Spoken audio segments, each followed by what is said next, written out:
કેમ છો વિદ્યાર્થી મિત્રો?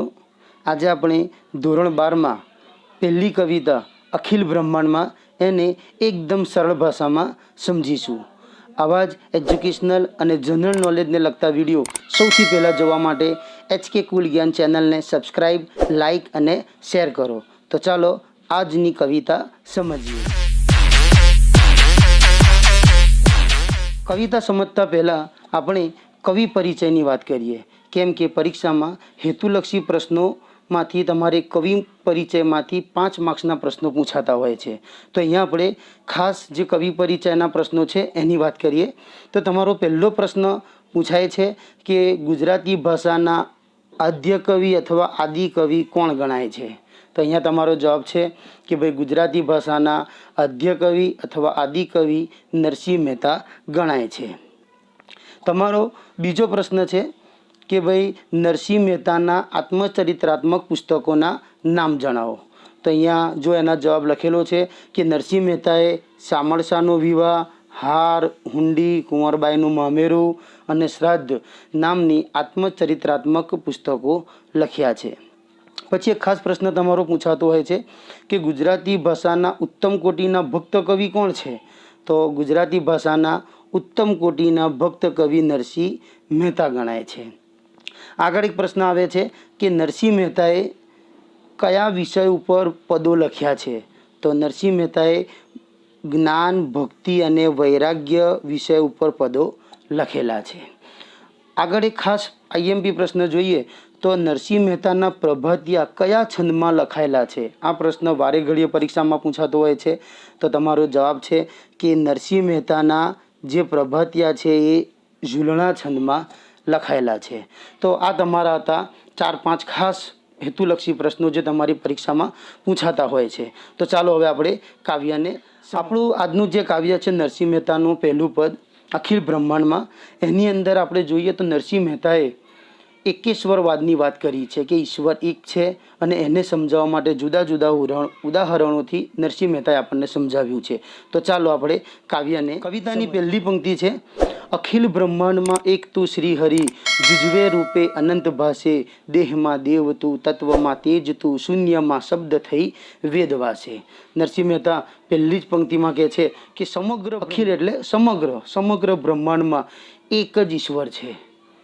બરાબર. શ્રીહરિ એટલે કે સમગ્ર બ્રહ્માંડમાં એક તું શ્રીહરિ એટલે કે આખા યુનિવર્સમાં, બ્રહ્માંડમાં તમે જુઓ તો એક જ ઈશ્વર છે. હા, એ વાત ઈશ્વર આપણને જુજવે રૂપે અનંત ભાષે, અલગ અલગ લોકો એને અલગ અલગ નામથી બોલાવે છે. કોઈ એને અલ્લાહ કહે છે, કોઈ એને ભગવાન કહે છે, કોઈ એને ઈસુ મસીહા કહે છે, પણ ઈશ્વર તો છે એક જ. આગળ નરસિંહ મહેતા કહે છે દેહમાં દેવ તું, તત્વમાં તેજ તું, શૂન્યમાં શબ્દ થઈ વેદવાસે.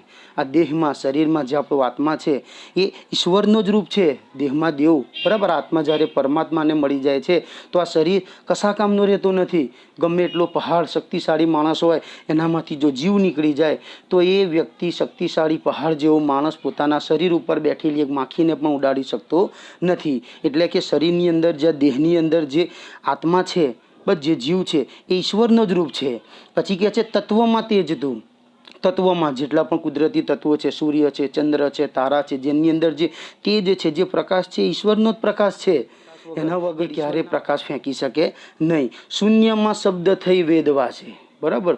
આપણે પૃથ્વી છોડી આપણે અવકાશમાં જઈએ, શૂન્ય અવકાશમાં જઈએ, ત્યાં પણ આપણને ઈશ્વર દેખાશે. એટલે દુનિયાની, બ્રહ્માંડની હરેક જગ્યા ઉપર ઈશ્વર વસેલો છે. દરેક જગ્યાએ ઈશ્વર છે. માના પેટમાં જ્યારે બાળક હોય છે, અંધેરી ગલીમાં માના પેટમાં, તો એને ખવડાવવાનું, પીવડાવવાનું કામ પણ એ ઈશ્વરનું જ છે. આગળની પંક્તિમાં નરસિંહ મહેતા કહે છે પવન તું, પાણી તું, ભૂમિ તું, ભૂધરા, વૃક્ષ થઈ ફૂલી રહ્યો આકાશે, વિવિધ રચના કરી અનેક રસ લેવાને, શિવ થકી જીવ થયો એ જાશે. આ પંક્તિમાં કહે છે પવન કહે છે એ ઈશ્વર, પવનમાં પણ તું છું, પાણીમાં પણ તું છું, બરાબર. ભૂમિ, જમીનની અંદર, ભૂમિમાં પણ તું છું. ભૂધરા, બરાબર, પૃથ્વીને ધારણ કરનાર, ભૂધરા પણ તું છું. એટલે કે આ જે હવા પાણી છે, બરાબર, કે જે જ્યારે માણસને જીવવા માટે હવા પાણી જરૂરી છે, જમીન જરૂરી છે, પણ જ્યારે એનું રૂપ બદલાય છે, હવા તુફાન બની જાય છે, પાણી સુનામી બની જાય છે અને ધરતી જ્યારે ફાટે છે, બરાબર, ત્યારે આપણે ડરી જઈએ છીએ. એટલે કે હરેક આ જે ઈશ્વરના તત્વો છે, બરાબર, પવનમાં, પાણીમાં, ભૂમિમાં હરેક જગ્યાએ ઈશ્વર વસેલો છે. એમાં કહે છે આગળ જ કે વૃક્ષ થઈ ફૂલી રહ્યો આકાશે. બરાબર, વૃક્ષને જુઓ, જમીનમાંથી એક નાનું અંકુર હોય છે, ફૂટી જમીન ફાડી અને આકાશમાં વિશાળ રૂપ લે છે. બરાબર, તો એમાં પણ ઈશ્વર વસેલો છે. એટલે કોઈ જગ્યા બાકી નથી જ્યાં ઈશ્વર ના હોય.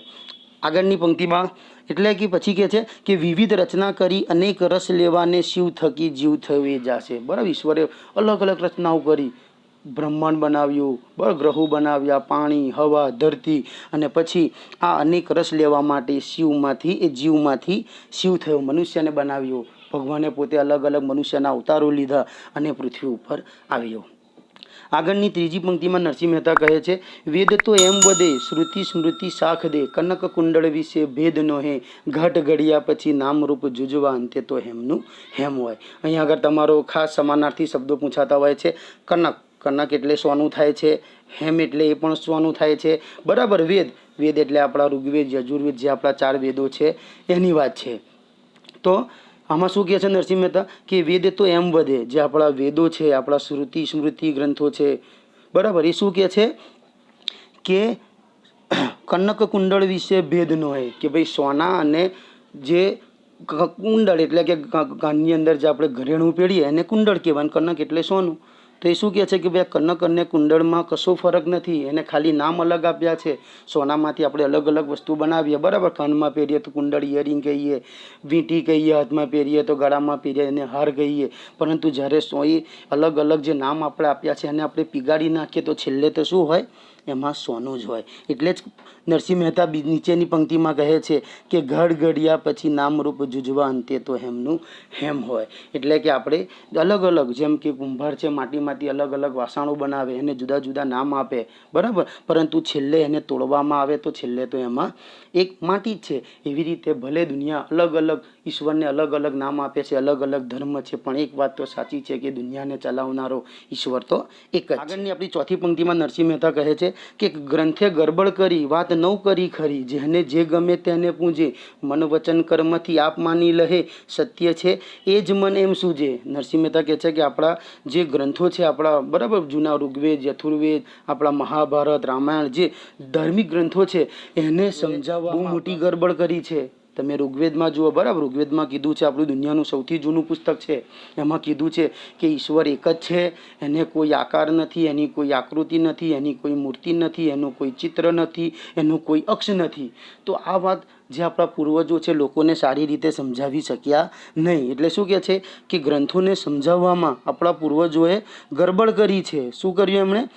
જેને જે ગમે તેને પૂછે, એમણે એવું સમજાવે એને પૂજા કરો. અને એના કારણે આપણે બરાબર કોઈ નદીને આપણે ઈશ્વર માન્યું, આપણે વૃક્ષને ઈશ્વર માન્યું, આપણે સૂર્યને ઈશ્વર માન્યું, પણ ઋગ્વેદ અને આપણા જૂના ગ્રંથો કહે છે કે ઈશ્વર એક જ છે અને એનો કોઈ આકાર રંગ નથી. પંક્તિમાં આપણી પાંચમી અને છેલ્લી પંક્તિમાં નરસિંહ મહેતા કહે છે વૃક્ષમાં બીજ તું, બીજમાં વૃક્ષ તું, જોઉં પટંતરો એ જ પાસે, ભણે નરસૈયો એ મન તણી શોધના પ્રીત કરું, પ્રેમથી પ્રગટ થશે. નરસિંહ મહેતા કહે છે કે વૃક્ષમાં બીજ છે અને બીજથી જ વૃક્ષ બને છે. આપણે કોઈ બીજ જમીનમાં નાખીએ તો એમાંથી વૃક્ષ બને, ઘટાદાર થોડા વર્ષોમાં એને ફળ આવે, એને ફૂલ આવે અને એના ફળમાંથી પાછો બીજ થાય, બરાબર. તો બીજમાં વૃક્ષ છે અને વૃક્ષમાં બીજ છે. આ જે કાર્યકારણ સંબંધ છે એને સમજાવ્યો છે કે ભાઈ કારણ વગર કાર્ય બનતું નથી, તો વૃક્ષ ઉગવા માટે બીજ એનું કારણ છે, બરાબર. તો એવી રીતે બંને અહીંયા આગળ કવિએ કાર્યકારણ સંબંધ સમજાવ્યો છે. પછી કહે છે કે જોઉં પટાંતરો એટલે કે બીજને હું તોડીને જોઉં તો એમાં કાંઈ દેખાતું નથી. અને છેલ્લે પંક્તિમાં લાઈનમાં કહે છે ભણે નરસૈયો, ભણે એટલે કહે. નરસિંહ મહેતા કહે છે શોધમાં પ્રીત કરું, પ્રેમથી પ્રગટ થશે. નરસિંહ મહેતા કહે છે કે માણસ જ્ઞાનથી ઈશ્વરને મેળવવા કોશિશ કરે, વૈરાગ્યથી કોશિશ કરે, ભક્તિથી કોશિશ કરે, પણ સૌથી સારી રીત છે પ્રેમ. ઈશ્વરને સાચા મનથી ભક્તિ કરવાથી ઈશ્વરને મેળવી શકાય, જેવી રીતે મીરાબાઈએ શ્રી કૃષ્ણને મેળવ્યા. આપણો કાવ્ય પૂરો થાય છે. આખા કાવ્યમાં નરસિંહ મહેતાએ સરસ રીતે એકેશ્વરવાદને સમજાવ્યો છે. તમે પૂરો વિડીયો જોયો તે બદલ તમારો પર આભાર. Thank you.